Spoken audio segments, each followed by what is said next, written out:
Selamat sore ibu-ibu yang dikasihi Tuhan. Bersyukur sekali jika kita bisa bertemu masih di dalam persekutuan Komisi Perempuan yang masih dilakukan secara daring. Tema kita pada sore hari ini adalah menemukan Tuhan di tengah badai. Kiranya tema ini boleh menguatkan kita. Di tengah segala kesulitan, kita tetap memandang Tuhan, bukan fokus ke badainya, tetapi fokus kepada Tuhan yang begitu mengasihi kita. Kita bersyukur kepada Tuhan karena banyak perbaikan di era pandemi ini. Vaksinasi sudah dimulai dari nakes, kemudian pelayan publik, dan selanjutnya akan diberikan kepada masyarakat luas. Dan angka kasus baru COVID sudah mulai berkurang, dan bahkan beberapa rumah sakit sudah mengurangi tempat tidur COVID. Tetapi hal itu bukan berarti membuat kita terlena dan lupa. Biarlah kita tetap bijak melakukan 5M dengan tetap melakukan aktivitas kita sehari-hari. Mari kita akan mengawali persekutuan Komisi Perempuan pada hari ini dengan menaikkan satu buah pujian. Sungguh indah Kau Tuhan.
Kita akan pujikan lagu ini, Sungguh Indah Kau Tuhan.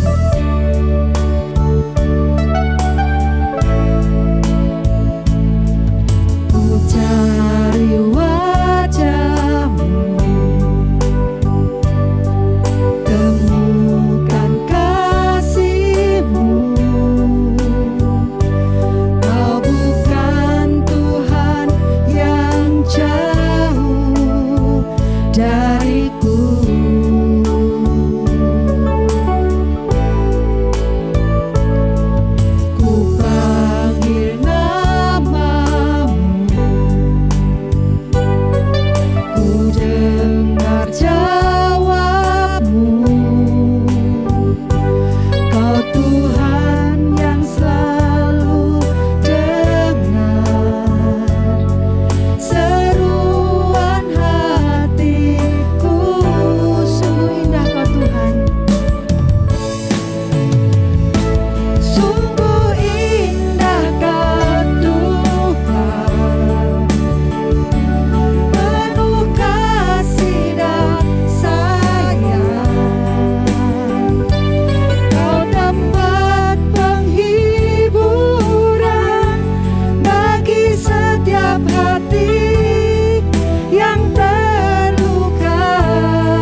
Sebelum kita lanjutkan, mari kita buka di dalam doa.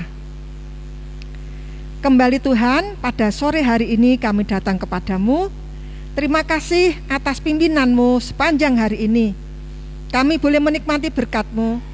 Kami boleh merasakan kekuatan dan kesehatan yang daripadamu. Terima kasih. Kami memulai persekutuan Komisi Perempuan pada sore hari ini. Berkatilah ya Tuhan, dari awal sampai dengan selesai. Berkati perempuan-perempuan supaya senantiasa rindu akan firman-Mu. Terima kasih. Di dalam nama Tuhan Yesus kami sudah berdoa. Amin. Matius 14 ayat 27. Tetapi Yesus berkata kepada mereka, "Tenanglah, aku ini, jangan takut." Untuk menyambut firman Tuhan yang akan disampaikan oleh Pendeta Moses David Livingstone, kita akan pujikan, "Engkaulah kekuatanku, tempat perlindunganku."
Shalom ibu-ibu, anggota Komisi Perempuan GKMI Kudus yang terkasih di dalam Tuhan.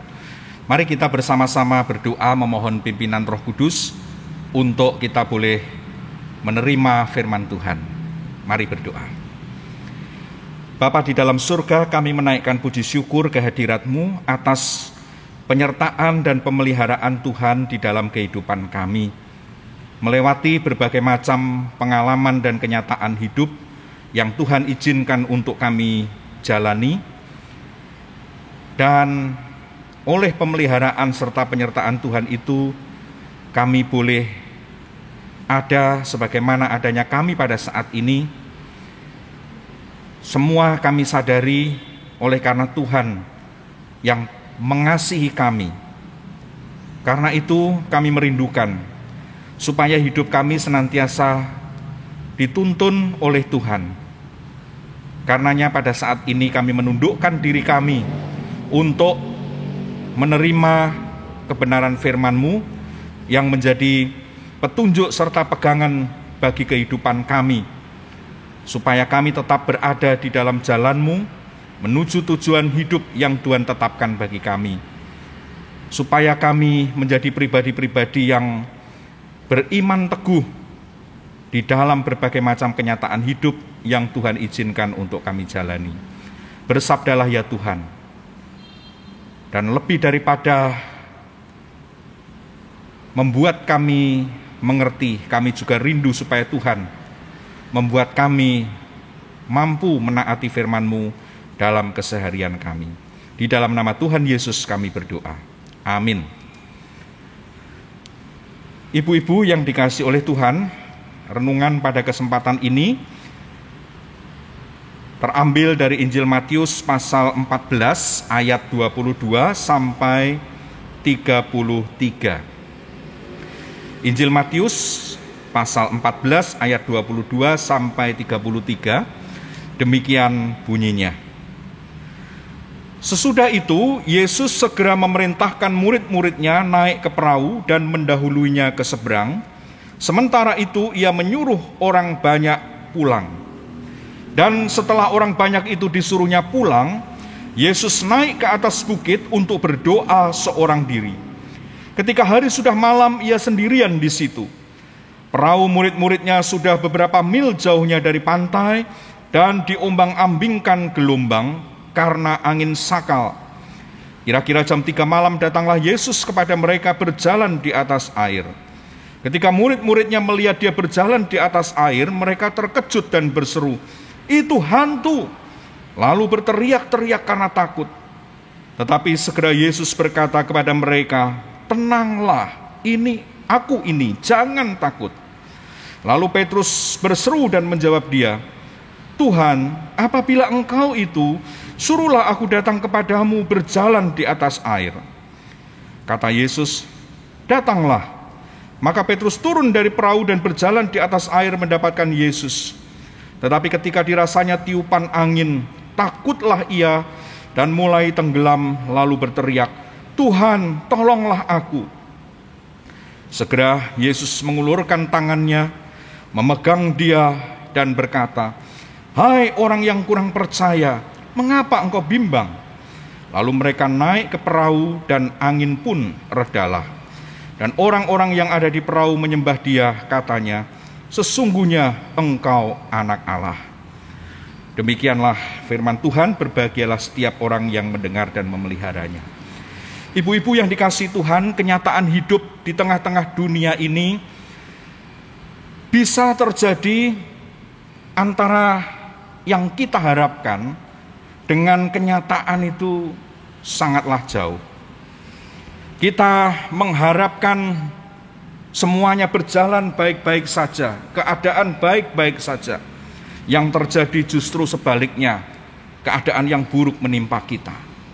Kita mengharapkan tubuh kita sehat walafiat, tidak kekurangan suatu apapun. Tapi kenyataan bisa terjadi, kita malah jatuh sakit, bahkan mengalami sakit yang berat. Kita mengharapkan semua usaha kita, pekerjaan kita berjalan dengan lancar. Kenyataan bisa terjadi, usaha kita mengalami masalah, mengalami krisis, dan bahkan mungkin kemudian terancam bangkrut. Kita ingin keadaan serba menguntungkan, Kita berinvestasi ingin untung, tapi bisa saja terjadi kenyataan yang kita hadapi malah kita buntung. Pendeknya, ibarat kita ini mengharapkan berlayar menaiki perahu di lautan yang tenang dan teduh. Tetapi yang terjadi tiba-tiba badai bisa menghempas datang, mengombang-ambingkan kita. Dan itulah kenyataan kehidupan. Nah, ibu-ibu yang dikasihi oleh Tuhan, itulah pula yang dapat kita tangkap dari perikop yang tadi sudah kita baca. Kita melihat bahwa sesungguhnya orang yang beriman, orang yang dekat dengan Tuhan pun tidak luput dari kenyataan yang seperti itu. Kita melihat bagaimana murid-murid Tuhan Yesus sebagai orang yang dekat dengan Tuhan Yesus pada masa itu. Tapi kita melihat bahwa mereka sekalipun punya pengalaman-pengalaman rohani yang hebat bersama-sama dengan Tuhan, toh mereka tidak luput dari kenyataan bahwa kehidupan mereka begitu dekat dengan bahaya. Ancaman dari badai yang datang itu begitu menghempas kehidupan mereka dan menakutkan bagi mereka.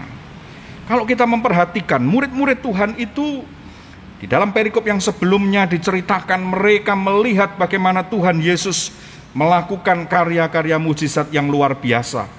Kalau kita membaca di dalam ayat yang ke-14, di sana dikatakan, ketika Yesus mendarat, ia melihat orang banyak yang besar jumlahnya, maka tergeraklah hatinya oleh belas kasihan kepada mereka, dan ia menyembuhkan mereka yang sakit.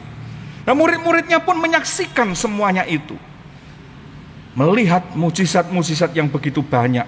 Dan bukan hanya itu, baru saja mereka melihat mujizat yang luar biasa. Ketika Tuhan Yesus memberi makan ribuan orang hanya dengan 5 roti dan 2 ikan, tetapi yang cukup untuk sekian ribu orang itu, dan bahkan ada sisanya begitu banyak. Pengalaman-pengalaman spiritual atau pengalaman-pengalaman rohani yang begitu dahsyat dialami oleh murid-muridnya.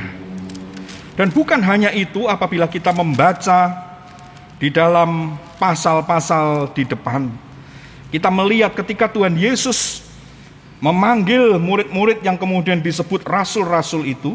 Misalnya kita membaca di dalam pasal 10, mereka ini juga diberikan kuasa oleh Tuhan Yesus untuk menyembuhkan orang-orang yang sakit, membangkitkan orang mati, menahirkan orang kusta, mengusir setan-setan. Kita dapat baca di dalam Matius 10 ayat yang ke-8. Tetapi itu bukan berarti bahwa kehidupan mereka kemudian bebas dari datangnya badai. Kita melihat di dalam perikop yang kita baca tadi, itu semua terjadi ketika mereka melaksanakan perintah Tuhan Yesus. Kita melihat di sana dikatakan, sesudah itu Yesus segera memerintahkan murid-muridnya naik ke perahu dan mendahuluinya ke seberang. Murid-muridnya diperintahkan oleh Tuhan Yesus untuk mendahuluinya ke seberang.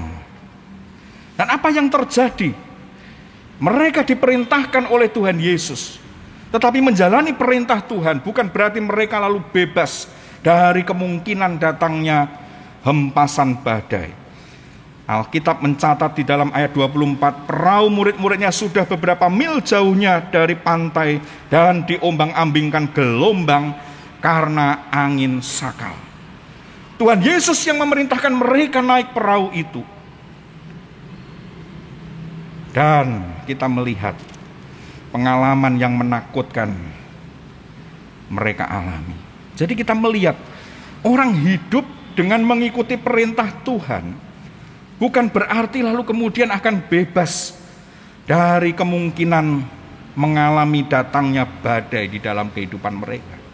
Orang dengan pengalaman spiritual yang begitu banyak, melihat dan menyaksikan mujizat-mujizat, bahkan diberikan kuasa untuk melakukan itu pun bukan berarti akan terbebas dari kemungkinan datangnya badai yang menghempaskan kehidupan mereka. Nah, jadi kita melihat ibu-ibu yang dikasih oleh Tuhan, kalau kita merenungkan tema hari ini, yaitu menemukan Tuhan di tengah badai.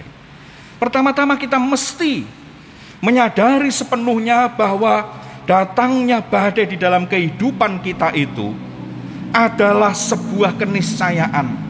Itu adalah kenyataan yang harus kita terima ketika datang menimpa kita. Nah, tetapi sebuah kebenaran penting yang harus kita pegang ialah bahwa sekalipun badai datang, sesungguhnya Tuhan tidak pernah meninggalkan kita. Tuhan tidak pernah meninggalkan kita.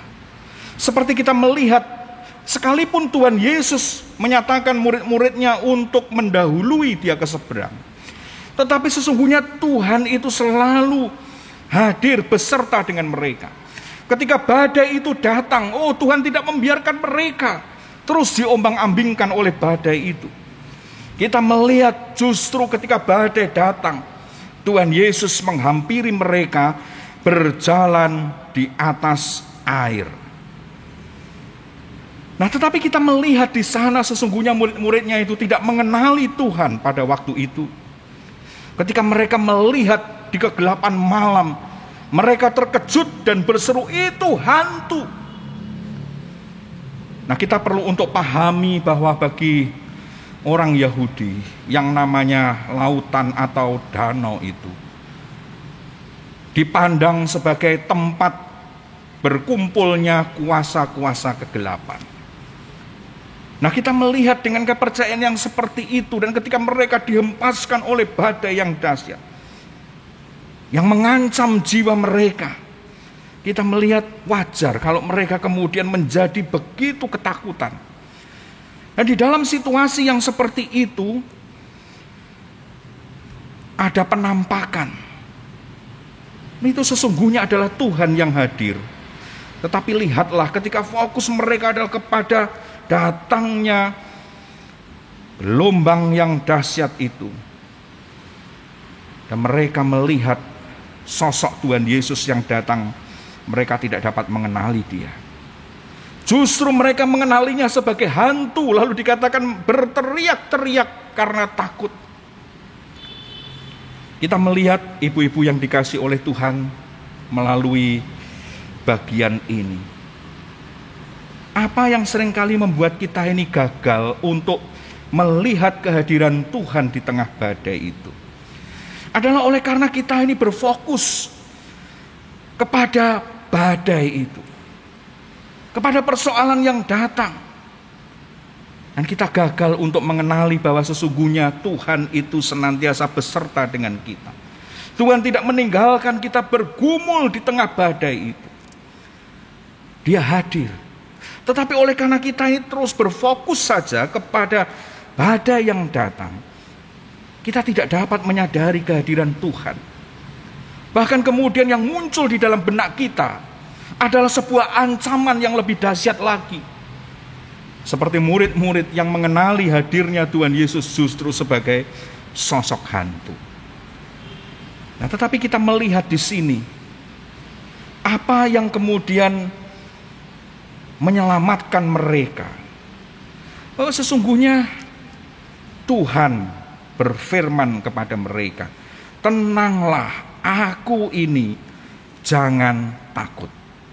Seruan "tenanglah, aku ini, jangan takut" adalah sabda Tuhan yang menunjukkan kehadirannya, penyertaannya yang tidak pernah berhenti kepada murid-muridnya. Nah, demikian hal ini mengajar kepada kita bahwa di tengah-tengah badai kehidupan yang datang, kita ini mesti mengalihkan fokus kita dari badai yang datang itu, dan kemudian mengembalikan fokus kita kepada Tuhan, membuka telinga kita kepada sabdanya. Sabda Tuhan yang kekal itu senantiasa berseru kepada umatnya di tengah-tengah pergumulan hidup, di tengah-tengah hempasan badai, "Tenanglah, aku ini, jangan takut."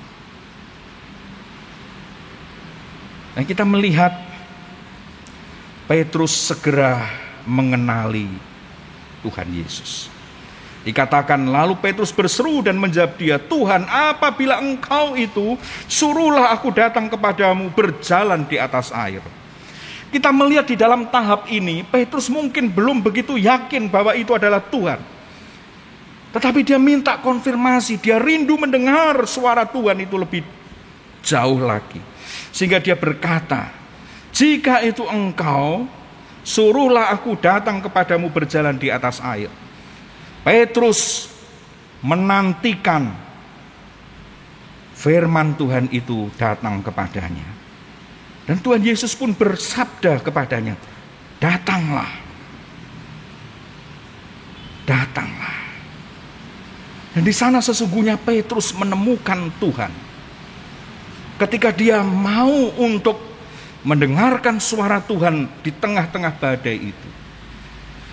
Dan dia di tengah-tengah keraguannya, dia meminta konfirmasi dari firman Tuhan lagi. Maka dia mendapatkan jawabannya. Datanglah, demikian kata Tuhan.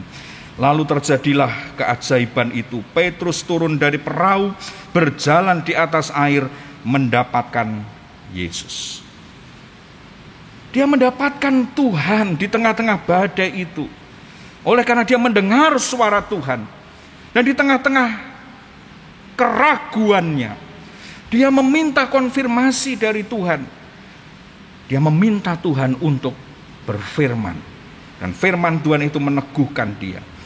Ketika Tuhan berkata, datanglah, Petrus mendapatkan konfirmasi dari firman Tuhan. Dia turun dari perahu dan berjalan di atas air, mendapatkan Yesus. Nah, tetapi ternyata tidak berhenti sampai di sana. Kepada kita ditegaskan sekali lagi. Di dalam keadaan yang demikian itu, bukan berarti lalu semuanya baik-baik saja. Kita diminta untuk apa? Untuk tetap menjaga fokus kita kepada Tuhan. Petrus sempat mengalihkan fokusnya lagi. Di dalam ayat 30. Tetapi ketika dirasanya tiupan angin, takutlah ia dan mulai tenggelam. Kita melihat sesungguhnya Petrus sudah menjalani sesuatu yang benar. Ketika dia membuka telinganya terhadap suara Tuhan, meskipun masih ada kebimbangan, keraguan di dalam hatinya, dia minta diteguhkan oleh firman Tuhan dengan perkataan, apabila engkau itu, suruhlah aku datang kepadamu berjalan di atas air. Ia menantikan firman Tuhan itu dan Tuhan menjawab dia, datanglah. Nah, tetapi kita melihat belum selesai. Dia ternyata belum menjaga fokusnya dengan benar. Sehingga apa? Sekalipun dia telah meyakini bahwa itu Tuhan, dan dia telah melihat kenyataan bahwa dia aman di tengah badai itu, tetapi ketika dia rasa hembusan angin datang, fokusnya kembali teralih. Bukan kepada Tuhan, tetapi kepada tiupan angin itu. Dia kembali merasa takut dan mulai tenggelam. Nah, di dalam situasi yang seperti itu, syukur oleh karena Petrus segera mengembalikan fokusnya kepada Tuhan dengan seruan doanya, Tuhan tolonglah aku. Dia kembali kepada fokusnya kepada Tuhan dengan seruan doanya, Tuhan tolonglah aku. Dan ketika itu terjadi, kita melihat Tuhan menolong dia. Tuhan tidak membiarkannya tenggelam. Yesus mengulurkan tangannya, memegang dia dan berkata, hai orang yang kurang percaya, mengapa engkau bimbang? Teguran Tuhan ini sesungguhnya tidak mengatakan, jangan berfokus kepada persoalanmu yang kamu anggap dapat menghancurkan kamu. Berfokuslah kepadaku yang siap untuk menolong kamu. Dan kita melihat apa yang terjadi. Sekalipun Tuhan menegur dia, tetapi ini adalah teguran yang meneguhkan dia. Ketika dia kembali fokus kepada Tuhan dengan seruannya, Tuhan tolonglah aku.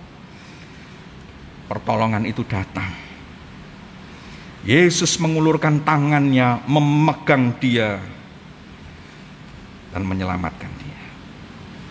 Lalu dikatakan ayat 32, mereka naik ke perahu dan angin pun redalah. Ibu-ibu yang dikasihi oleh Tuhan, dengan demikian kita belajar bagaimana kita dapat menemukan Tuhan di tengah-tengah badai kehidupan yang menimpa kita. Kita hanya perlu untuk menjaga fokus kita, pandangan kita. Jangan kepada badai itu, kepada kesulitan yang datang menimpa kita, tetapi tetap berfokus memandang kepada Tuhan. Ketika kita memandang kepada Tuhan dan membuka telinga kita ini kepada sabdanya, di sana petunjuk dan pertolongan Tuhan itu hadir.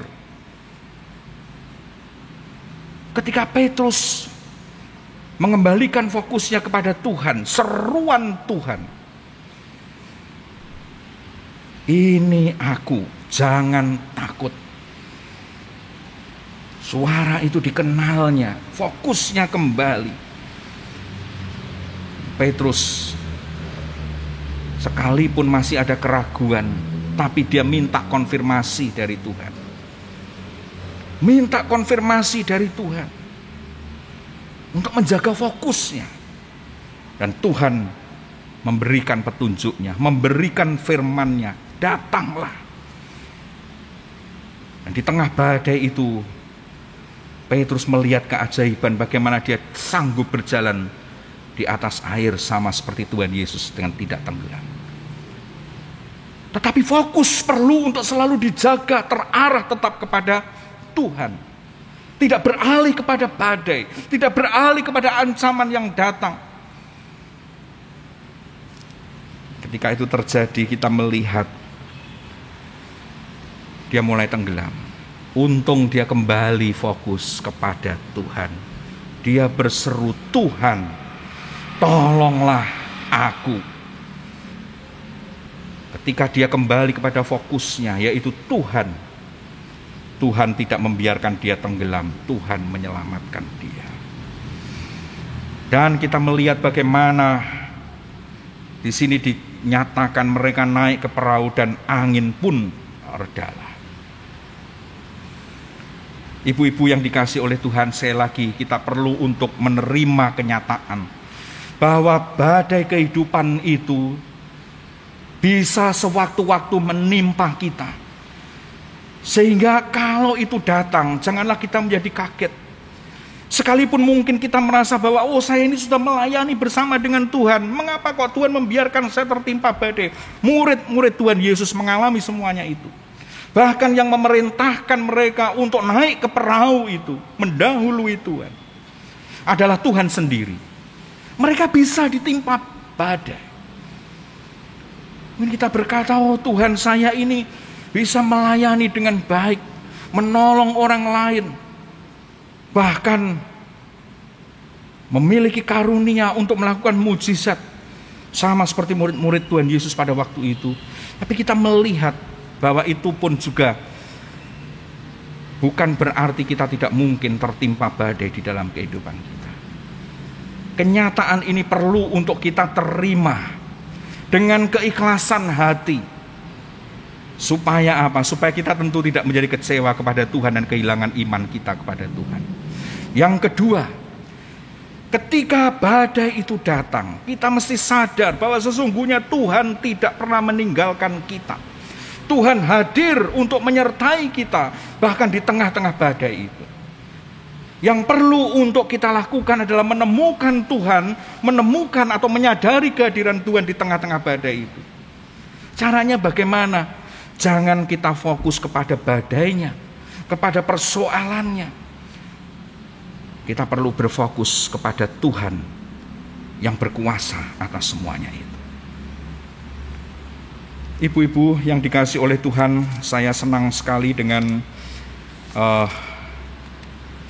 pengalaman dari Raja Yosafat. Kalau kita membaca di dalam 2 Tawarikh 20 ayat yang ke-12, ketika masalah yang besar itu datang menghempaskan dan mengancam kehidupan Yosafat sebagai Raja Yehuda pada zaman itu. Demikian juga bangsa Yehuda pada masa itu. Yang dilakukan oleh Yosafat, dia berfokus kepada Tuhan. Doanya dituliskan demikian. Ya Allah kami, tidakkah Engkau akan menghukum mereka? Karena kami tidak mempunyai kekuatan untuk menghadapi laskar yang besar ini yang datang menyerang kami. Kami tidak tahu apa yang harus kami lakukan, tetapi mata kami tertuju kepadamu. Lihat, ancaman itu datang, dan itu ancaman yang begitu besar. Siap untuk menghancurkannya, siap untuk menghancurkan bangsanya. Dan dia tidak tahu apa yang harus dilakukan, tetapi dikatakan di sana, mata kami tertuju kepadamu. Jaga fokus itu. Tetap kepada Tuhan. Lalu kita melihat juga apa yang dituliskan oleh penulis surat Ibrani. Di dalam Ibrani 12, di sana sebuah nasihat atau petunjuk dinyatakan demikian. Di dalam Ibrani 12 ayat 1 dan 2 saya baca. Karena kita mempunyai banyak saksi bagaikan awan yang mengelilingi kita, marilah kita menanggalkan semua beban dan dosa yang begitu merintangi kita, dan berlomba dengan tekun dalam perlombaan yang diwajibkan bagi kita. Marilah kita melakukannya dengan mata yang tertuju kepada Yesus, yang memimpin kita dalam iman dan yang membawa iman kita itu kepada kesempurnaan, dan seterusnya. Penulis surat Ibrani ini juga menegaskan, mari kita melakukan perlombaan yang iman yang diwajibkan bagi kita dalam kehidupan kita di dunia ini. Caranya bagaimana? Melakukannya dengan mata yang tertuju kepada Yesus Tuhan kita. Dengan menjaga fokus kita terarah kepada Tuhan, maka kita akan menemukan Tuhan yang sesungguhnya tidak pernah meninggalkan kita, sekalipun kita berada di tengah-tengah badai. Kita akan menemukan Dia sekalipun di tengah-tengah badai, dan kita mendapatkan pertolongannya yang menyelamatkan kita. Ibu-ibu yang dikasihi oleh Tuhan, biarlah kebenaran firman Tuhan ini meneguhkan langkah kehidupan kita di dalam mengikut Tuhan. Kalau ada gelombang badai datang menimpa kita, mari kita sadari itulah kenyataan hidup yang bisa menimpa siapa saja, kapan saja, termasuk anak-anak Tuhan, hamba-hamba Tuhan, orang-orang yang dekat dengan Tuhan. Kita terima dengan penuh keikhlasan supaya kita tidak dihancurkan oleh kekecewaan kepada Tuhan. Dan yang kedua, sekali lagi mari kita lihat bahwa Tuhan itu sesungguhnya tidak pernah meninggalkan kita sekalipun di tengah badai. Dia hadir di tengah-tengah badai kehidupan kita. Yang perlu untuk kita lakukan supaya kita dapat melihat Dia, kita berfokus kepada Tuhan, bukan berfokus kepada badai yang datang. Karena ketika kita fokus kepada Tuhan, niscaya kita akan mendapatkan pertolongan Tuhan pada waktunya. Karena Tuhan menyayangi kita, Tuhan mengasihi kita. Terpujilah nama Tuhan. Amin. Terima kasih untuk Bapak Pendeta Moses David Livingstone yang telah menyampaikan firman Tuhan. Biarlah kita tetap memandang Tuhan di tengah kesulitan apapun. Memang Tuhan tidak pernah menjanjikan bahwa langit selalu biru, tetapi Tuhan berjanji bahwa Dia selalu menyertai kita.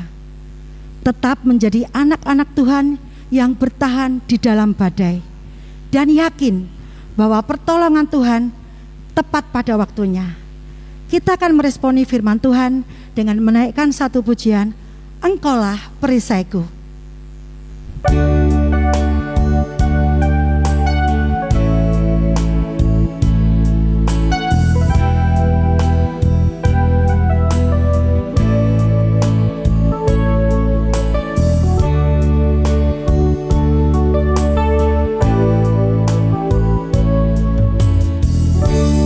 Engkaulah perisaiku,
majikan Engkaulah perisaiku.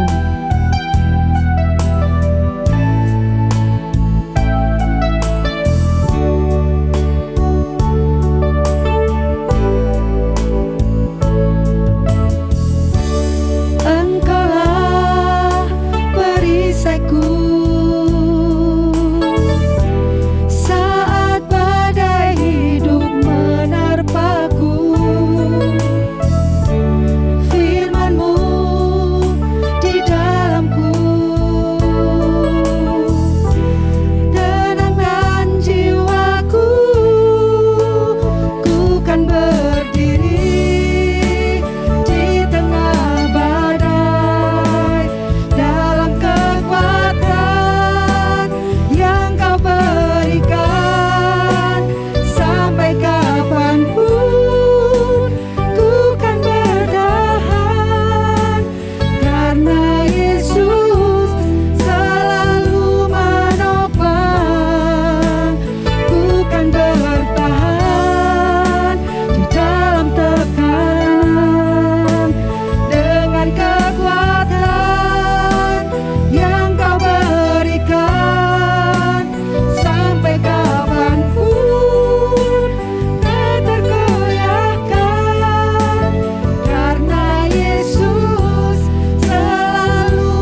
Sebelum mengakhiri persekutuan Komisi Perempuan pada sore hari ini, doa syafaat dan berkat akan disampaikan oleh Bapak Pendeta Moses David Livingstone.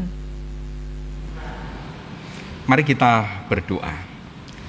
Bapa di dalam surga, kami bersyukur apabila Engkau sesungguhnya memberikan jaminan kepada kami penyertaan-Mu di tengah-tengah kehidupan kami, di tengah-tengah kenyataan hidup kami, entah kenyataan yang menyenangkan atau tidak menyenangkan, kenyataan yang ibarat lautan yang teduh ataupun kenyataan yang ibarat gelombang badai yang besar dan ganas itu. Kami bersyukur karena Tuhan menjamin tidak meninggalkan kami. Yang perlu untuk kami lakukan adalah bahwa kami terus mengarahkan pandang kami kepada Tuhan, membuka telinga kami kepada sabda Tuhan yang menjadi petunjuk dan pegangan hidup, yang niscaya akan membawa kami mengatasi badai kehidupan kami. Dan kami mendapatkan pertolongan Tuhan untuk melalui semuanya. Tolonglah kami semua ya Tuhan, supaya kami menjadi umat-Mu yang berkemenangan ketika kami berada di tengah-tengah badai kehidupan yang datang. Bapa di dalam surga, kami berdoa untuk saudara-saudara kami apabila mereka tengah berada di dalam pergumulan hidup, ibarat badai yang datang menghempas, entah itu berupa sakit penyakit, entah itu berupa persoalan di dalam usaha dan pekerjaan yang mengalami masalah atau sedang berada di dalam krisis. Demikian juga persoalan rumah tangga maupun juga persoalan-persoalan lain. Jangan biarkan tenggelam ya Tuhan dengan semuanya itu. Tetapi Tuhan kiranya mengaruniakan kekuatan iman supaya mereka tetap mengarahkan pandang kepada Tuhan dan mendapatkan pertolongan Tuhan pada waktu Tuhan sendiri. Demikian juga kami memohon pertolongan Tuhan atas negeri kami Indonesia. Dengan berbagai macam persoalan yang ada, Tuhan kami memohon pertolongan-Mu, kiranya Engkau berkenan mengaruniakan jalan keluar yang terbaik atas segala persoalan yang ada. Baik itu masalah politik, masalah perdamaian, masalah ancaman keamanan, ancaman perpecahan, masalah ekonomi, dan terlebih masalah pandemi pada saat ini ya Tuhan. Kami mohon pertolongan Tuhan, karena kami tahu bahwa Tuhan jauh lebih besar daripada semua persoalan yang ada ini, dan Tuhan sanggup untuk menolong kami. Terima kasih Bapa di dalam surga. Berkatilah ibu-ibu, khususnya anggota Komisi Perempuan GKMI Kudus, supaya mereka menjadi murid-murid Kristus yang beriman teguh di tengah-tengah badai kehidupan yang mungkin datang, tetap berfokus kepada Tuhan Sang Juru Selamat, mampu untuk mengatasi semua persoalan itu dengan mengandalkan Tuhan, sumber pertolongan yang setia. Terima kasih Bapa di dalam surga. Dan kini kami mengakhiri persekutuan ini dengan memohonkan berkat yang daripada-Mu. Ibu-ibu yang dikasihi Tuhan, arahkanlah hatimu kepada Tuhan dan terimalah berkat-Nya. Damai sejahtera Tuhan Yesus yang melampaui segala akal, kasih Allah Bapa yang sempurna dan kekal, serta penghiburan di dalam Roh Kudus menyertai ibu-ibu sekalian sekarang ini sampai selama-lamanya. Amin.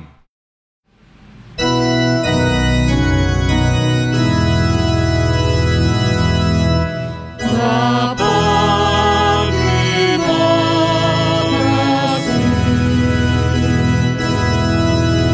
Bapa, terima kasih.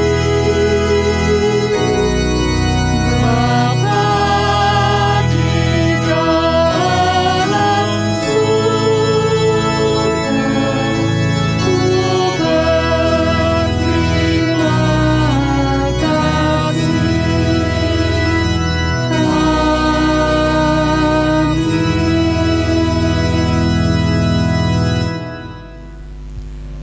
Ibu-ibu yang dikasihi Tuhan Yesus, persekutuan kita pada sore hari ini sudah berakhir. Kita akan berjumpa kembali di persekutuan Komisi Perempuan selanjutnya. Tetap jaga kesehatan, patuhi 5M.